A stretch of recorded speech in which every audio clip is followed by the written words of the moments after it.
Electronic gadgets बनाने वाली कई बड़ी कंपनियां कानून की अनदेखी करते हुए लोगों की सेहत से खिलवाड़ कर रही हैं।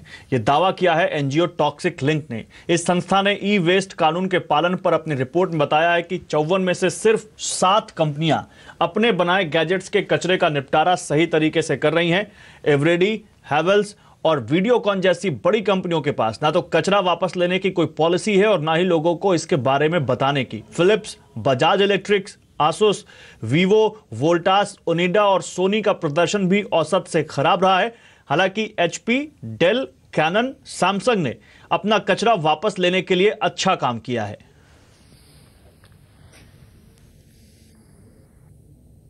सपोज मेरा कंप्यूटर ख़राब हो जाए या मैं फेंकने लायक फेंकना चाहूँ या कोई डीलर फेंकना चाहे तो कहाँ फेंके, तो कलेक्शन पॉइंट होना आवश्यकता है। वो कलेक्शन पॉइंट कंपनियों को बनाना है या डायरेक्टली या किसी और कंपनी से मिलके, जैसे पीआरओ कह के कलेक्शन पॉइंट बनाना है और उसका फिर एडवर्टाइज़ करना है कि कलेक्शन पॉइंट। जब कंप्यूटर खरीदने जाते हैं आपको मालूम है कहाँ से खरीदना है, वैसे जब छोड़ने जाते हैं तो मालूम होना चाहिए कहाँ। एक रिवर्स लॉजिस्टिक जो तैयार करनी है, फिर ये कलेक्शन पॉइंट एक रिसाइकलर से जुड़ना चाहिए।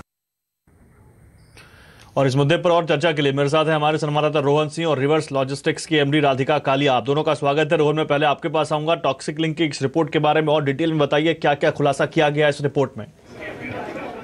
जी, काफ़ी चौंकाने वाली रिपोर्ट है, खासतौर पे इसलिए क्योंकि 2016 में सरकार ई वेस्ट मैनेजमेंट रूल्स लेके आ चुकी थी। उसमें रिस्पॉन्सिबिलिटीज़ तय की गई थी, जो मैन्युफैक्चरर है उसकी, कंज्यूमर की, साथ ही जो रिसाइकलर है उनकी, हर किसी की जिम्मेदारी थी कि वे जो गैजेट इस्तेमाल करते हैं या गैजेट प्रोड्यूस करते हैं उसके बाद उसका निपटारा किया गया, कैसे किया जाए उसका एक पूरा तरीका बनाया गया था।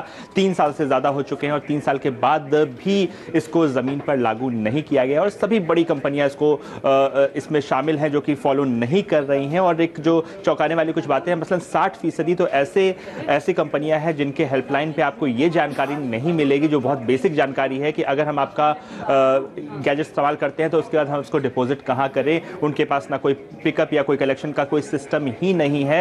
ये सारी बड़ी कंपनियां हैं, इसमें कि फिलिप्स है या फिर वीडियोकॉन है, इस तरह की कंपनियां हैं सारी जो कि अब इसको फॉलो नहीं कर रही हैं। 54 में से सिर्फ 7 ऐसी कंपनियां पाई गई जो कि मतलब ठीक ठाक काम कर रही हैं। 5 तो ऐसी थी जो कि बिल्कुल ही जिनका 0 स्कोर पाया गया था। तो ये एक बहुत ही चिंता की बात है क्योंकि 3 साल के बाद जो टारगेट था वो तो पूरा नहीं कर रही है कंपनियां। और ई वेस्ट का जो बड़ा खतरा बनता जा रहा है क्योंकि उसमें हैवी मेटल्स होते हैं, लेड जैसी चीजें होती हैं, उसको लेकर जो है नियम है वो पूरी तरह से फेल होता हुआ दिख रहा है। ठीक है रोहन, आप रहिए मेरे साथ इस वक्त रिवर्स लॉजिस्टिक्स की एमडी राधिका कालिया भी हैं। राधिका जी, आपको क्या लगता है जो टॉक्सिक लिंक की रिपोर्ट है ये कितना इस वक्त चिंताजनक है और आपको क्या लगता है क्या हालात हैं और क्या इस पर बाकी काम किया जाना चाहिए ताकि ये हालात सुधरें? जो टॉक्सिक लिंक की रिपोर्ट है इसमें एक्चुअली इन्होंने दर्शाया है कि ग्राउंड रियलिटीज क्या हैं और अधिकतर ग्राउंड रियलिटीज यही हैं कि कलेक्शन पॉइंट्स की कमियां हैं। एक नॉर्मल कस्टमर को ये आइडिया नहीं है कि पहली बात तो वो जो प्रोडक्ट यूज कर रहा है, चाहे वो रेफ्रिजरेटर हो या टेलीविजन हो, अगर वो खराब हो जाता है और इररिपेयरेबल है तो वो कौन लेके जा सकता है। तो टिपिकली ये जो रूल बना है ई वेस्ट का, ईपीआर का, तो ब्रांड को ये सहूलियत देनी पड़ेगी। जिस प्रकार, एक एग्जांपल मैं अपना पर्सनली बताती हूँ। मेरा एक रेफ्रिजरेटर हाल ही में खराब हुआ था, जिसके लिए मैंने ब्रांड को फोन करके कहा कि मेरे पास खराब है रेफ्रिजरेटर। तो उन्होंने उसको कस्टमर सर्विस में लॉगिन करके उसकी रिपेयर करने की कोशिश करी। रिपेयर तो वो हुआ नहीं, तो उनको मैंने कहा कि ई वेस्ट में आप ले जाइए इसको वापस। तो उन लोगों को इसके बारे में भी जानकारी नहीं थी। तो कहने का मतलब ये है कि ब्रांड्स को अपने कस्टमर सर्विस को, कॉल सेंटर को, कॉल पिकअप पॉइंट्स को ये जागरूकता दिखानी पड़ेगी कि ये वेस्ट अगर कस्टमर के पास है एंड ऑफ लाइफ। बिल्कुल, लेकिन राधिका जी क्या लगता है, जरा हमारे दर्शकों की जागरूकता के लिए भी बताइए, देश में ई वेस्ट मैनेजमेंट को लेकर क्या योजना है, क्या पॉलिसी है और उनके वो अपने लेवल पर कैसे इसमें भागीदारी निभा सकते हैं, उनकी क्या जिम्मेदारी है? कस्टमर्स की पहले क्या पॉलिसी और उसके बाद उनकी भागीदारी, उनकी क्या जिम्मेदारी है?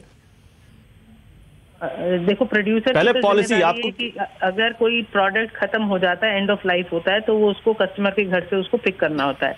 बट कस्टमर की रिस्पॉन्सिबिलिटी ये होती है कि उसको बताना पड़ेगा ब्रांड को कि आप हमारे यहाँ से पिक कर लीजिए, या उसको बताया जाए कि हमारे कलेक्शन पॉइंट्स या कलेक्शन सेंटर हैं, उधर आप फोन करिए और हम पिक करने आएंगे आपके घर से।